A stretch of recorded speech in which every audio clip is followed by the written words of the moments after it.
It's no secret, Facebook ads are not working like they used to. And sorry, I normally have a really big, great setup here, but I kind of just wanted to have a more intimate conversation with you guys about the problems that I'm seeing with Meta ads today in 2024. Performance is down. It seems like there's a confirmed bug of some sort. And honestly, brands are rethinking a lot right now. They're firing agencies, reducing staff, reducing budgets, and some of them are getting rid of Meta altogether right now. So this video is about what you can do right now. These are the things that I'm talking about every day with the brands that I work with, and the things that we're focusing on so that we can be one of the 2024 success stories. And there are some brands that are actually crushing it right now. More on that in a bit. So this video is going to focus on the 3 things that you can do this week, even if you feel like the algorithm is working against you. And no, I'm not going to just tell you to test more creatives. This is going to be more strategic advice. So even though the golden age of Facebook ads is over, I do know plenty of brands are still winning, and these are the things that they know. The first thing that brands and agencies and freelancers need to know is this. You need to know what you can control and what you can't. Let's go down the list of the things that you can control right now. You can control your paid social strategy. So things like your account structure, the creatives you're testing, the certain products that you're testing, your CRO and landing page strategy. You can also control your product strategy. So you can control which products you're pushing out at what time, your bundling strategy, and even potential markets to focus on within those core products. And you can control your budget. You can control things as simple and easy to understand as your platform budget. So how much are you going to spend on Meta this week, this month, today? You can also, to a certain extent, control your expenses, how much you're willing to pay certain team members, certain agencies, software, tools, whatever. And yes, you can control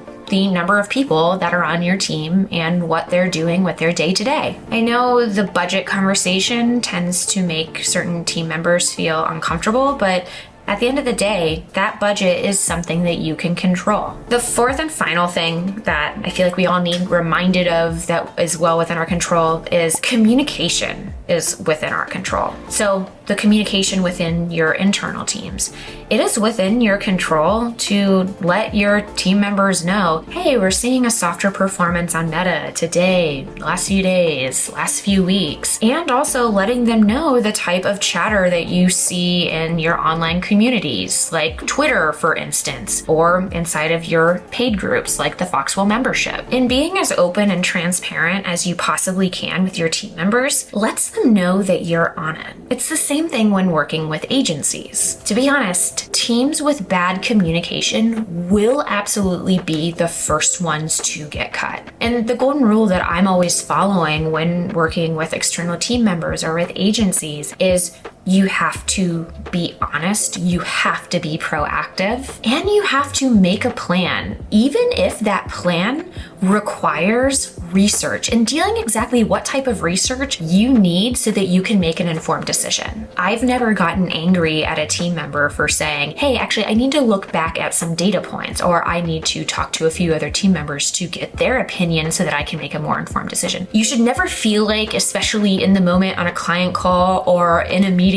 with your team members, that you have to have all the answers in that moment. But something that really helps is detailing how you're going to make that plan and always having a plan in the back of your pocket. Well, this video has already just been about things that you can control, right? What are the things that you can't control? It's just as important to understand what you can't control, because those are going to make you be able to anticipate your response to those external factors. So what are the things that you can't control? Number one, you can't control your competition. You cannot control your competitor's strategy. You can't control what types of products and angles and creatives they're going willing to test at any given time. You can't control their budgets, which can impact you, especially if you have a bigger competitor who's taking up more of that market share, right? You cannot control what others spend. And this is really important to understand because we are in an election year in 2024, which means that billions of dollars are going to be poured into the Meta ads platforms. That's for different political parties, which means that there's going to be less inventory. Our prices are going to go up. That's a guarantee. And there's several different external factors that tend to impact buying behavior or your purchase cycles. For instance, the day that I'm filming this is tax day. For some markets, they're going to see this as an amazing opportunity because they have some extra dollars in their pocket from their tax reimbursement or whatever, while some other markets are like, wow, I just paid a huge tax bill, so I don't really feel like spending on something that isn't completely necessary for me right now, or that doesn't have a benefit. Other things that you can't control are things like holidays and seasonality, but you can absolutely prepare for those, which is amazing. So yes, certain holidays, we're going to see weaker or stronger performance. Stronger performance for things like Black Friday, Cyber Monday, Q4. Weaker for things like, I don't know, actual Christmas Day potentially. It really depends. And the weather is starting to warm up. I tend to see softer performance in the summer months versus early spring, fall, and winter because less people are going to be on their phones. So again, this is where we're thinking about less of that inventory, less of those eyeballs. Other things that you can't control. Political events. We already talked about political spending, but also tragic events, specifically moments that really capture attention and emotion. Maybe you had plans to 2, 3, 4x your spend in a certain amount of time, but it happens to coincide with a tragic event or a seasonality factor where you're seeing softer performance in general. Knowing those things is going to help you be a lot more strategic in how you are actually approaching the things that you can control. Number 2. Wow, can you believe that was only the first thing that we were going over? What you can control, what you can't control. Very important to know. The second thing is this. You need to reconsider your strategy, potentially, not necessarily your tactics. And lean in because people generally have to pay me for this type of advice. But something that's really important to understand is that brands that perform the best in 2024 generally have 2 things going on. Number 1, their product or their brand is super problem solution oriented and can be exploited with a key human desire. The truth is that if your product or brand is more problem solution oriented in nature and you are agitating that problem, you are a lot more likely to get people to spend and become a customer because they believe that they are solving something in their lives. It's not just superfluous. It makes it a lot more easier for them to say, yeah, budgets are a little tight. There's a lot going on in the world. Maybe you pop up on their social feeds every now and then, but if you were really attaching your product to a problem and positioning yourself as a solution for that, it makes it a lot easier for them to say yes to that. The second thing, which I think is a lot harder, but if you can nail it and get it right, it's an unfair advantage, is if you can figure out an underserved market to serve. Maybe you work in a certain industry that doesn't typically serve a certain demographic or a certain age group or a certain career path. All of these things are ripe to be exploited in the ethical way, which means that if you have figured out that, hey, there's a market that our specific solution hasn't really ever been talked about in the industry or amongst your competitors, that could be a really big advantage for you as a brand. Now, some underserved markets that I've witnessed over the last 2 years are people who are 55 plus. This is great because they tend to have quite a bit of buying power. They also tend to be on their phones and on their devices a little bit more. They're not as wrapped up in the career rat race, and they do have real problems that they want solutions for. Another underserved market could potentially be women in tech or women in leadership positions that are advancing in their career, right? That's also an aspirational one so that you can potentially get people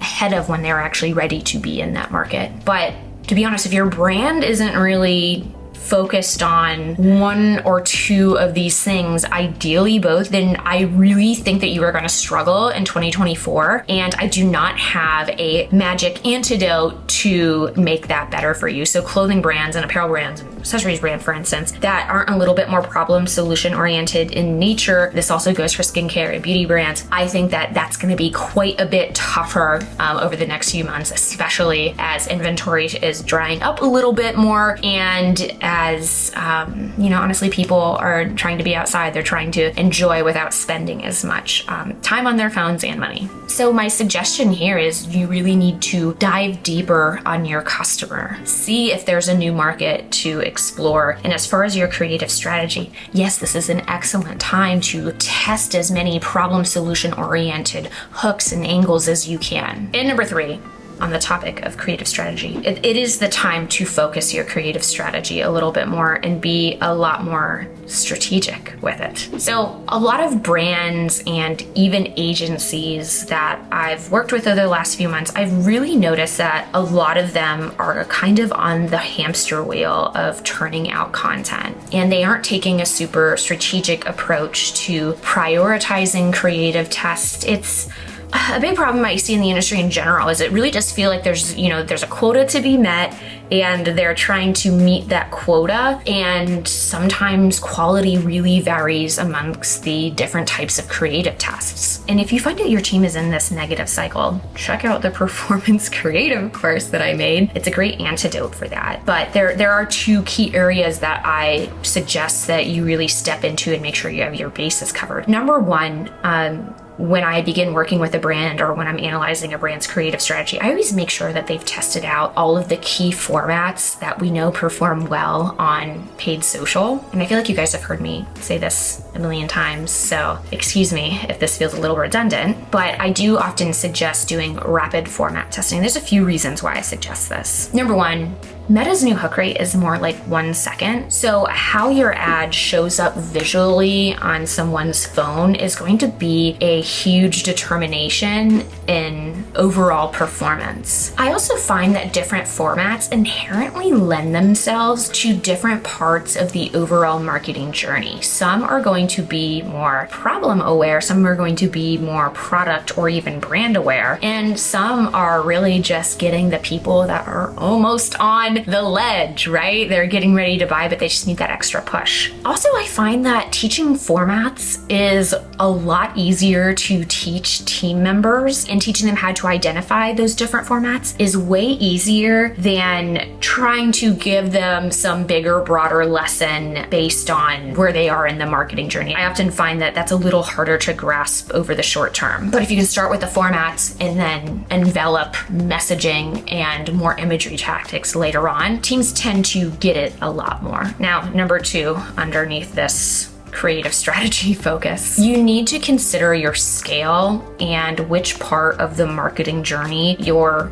winners and your creative strategy as a whole tends to be marketing at. So for instance, if you are scaling up quite a bit and you feel like you've hit a ceiling, maybe you're spending $500K to $1 million per month, and you're like, I feel like we're not able to get enough juice out of Meta right now. One of the big things that I find is the blocker there is a lot of their creative winners are a bit too further down funnel, and they need to move their messaging strategies and their tactics and formats to fit a more problem or unaware type of customer. So if they end up creating and developing creative winners from the problem aware type of customer versus the solution aware customer, what they're going to be able to do is actually build a creative that is a lot more scalable and won't reach as fatigued as quickly. I think we've heard several times that, hey, you can actually get a creative that will make or break your business. And oftentimes what I found is this creative is a problem aware one. Remember going back to that problem solution advice that I was giving earlier? But that's why I think a lot of times brands can get quick and easy wins, especially if they're just starting off, from being us versus them related, because they aren't trying to convince a customer of the solution. They're just trying to convince them that they are the right solution to their problem, or at least the right brand. A hack two that I have for this to encourage brands to think more up funnel is to think about what types of educational content they can create, more how-to oriented content, more tutorial-based content, more listicle-based content. This is why 3 Reasons Why can be really successful. But if you think a little bit more education-minded versus DR performance-based, in some cases, this can lead to really big wins. And that's it for today. I'm curious how you guys feel about this sit-down video. You know, I generally have a really big setup that I use, but I just kind of wanted to like sit here and vibe with you guys a little bit more casually like I used to do. Let me know if that's your thing, and I'll see you next week. Bye.